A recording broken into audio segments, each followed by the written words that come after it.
Unidade da nossa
Primeiramente, vou chamar meu pai. Baxé. Boa tarde. Muito obrigada pela presença de todos. Hoje eu estou aqui juntamente com o meu babá Alexandre Antônio, dando 21 anos no Paulo César. Já conheço ele, todo mundo sabe, há muitos anos. E hoje ele está dando 21 anos. Eu estou muito feliz com essa obrigação, porque eu penso que para uma obrigação ser completamente realizada para a pessoa, né, se tudo dá certo, a pessoa tem que estar realizada. Porque não existe, o santo está feliz, mas a pessoa não, então aí fica meio que mais ou menos. Então eu tenho certeza sim, que eu estou feliz porque você está realizando um sonho e eu espero ter conseguido, nesses dias todos que a gente passou aqui, ter feito de tudo para que você fique feliz. Ter feito de tudo aquilo que vocês idealizaram, da forma que vocês idealizaram. Desculpe se eu cometi alguma falta, se eu me estressei em algum momento, acho que não. Mas, mesmo assim, eu agradeço a todos vocês. E agradeço a você por ter esperado tanto tempo, por ter tomado esse 21 anos comigo. Espero que Xangô, Iemonjá, Oxóssi, todos os outros muita felicidade. Pode contar comigo para tudo aquilo que você precisar, tudo aquilo que você desejar. Que eu, com essa pessoa difícil que eu sou, mesmo assim, virei aqui fazer tudo aquilo para você, viu, meu filho? Feliz de ter trilhado esse caminho e ter chegado até aqui. E tenho certeza que você tem muita disposição para trabalhar, porque o Orixá não bota dinheiro na conta de ninguém. Então, o bonito é caminhos abertos, viu? E aí hoje é um dia tão especial, estava até contando, contei até com meu filho Walter, e para falar uma coisa certa. 5 gerações aqui hoje, né, papai? O senhor, eu, eles, filho de santos dele e netos de santos deles. Não é importante? A família toda tem aqui, ó, Axé Diamante, Axé Oxóssi, assim, distribuída aqui por todos os lugares, né? Casa aqui, casa de filhos de santo meu, de netos, de amigos, Isso é bom, né, pai? Que é tão difícil, né? Porque hoje em dia o promover, eu até escrevi um negócio desse. É um palco, a pessoa sobe lá e vai aparecer primeiro. Não, aqui é todo mundo numa união só. Então, muito obrigada, viu?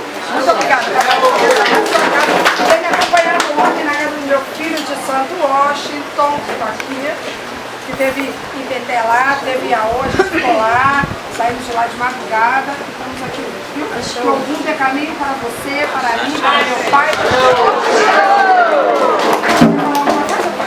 Eu só quero dizer o seguinte, eu teria feito todo o sacrifício para mim, porque meu babalorixá era um homem do orgulho. E eu tenho muita afeição por você, gosto muito de você. Espero que o Ogum te dê saúde e paz.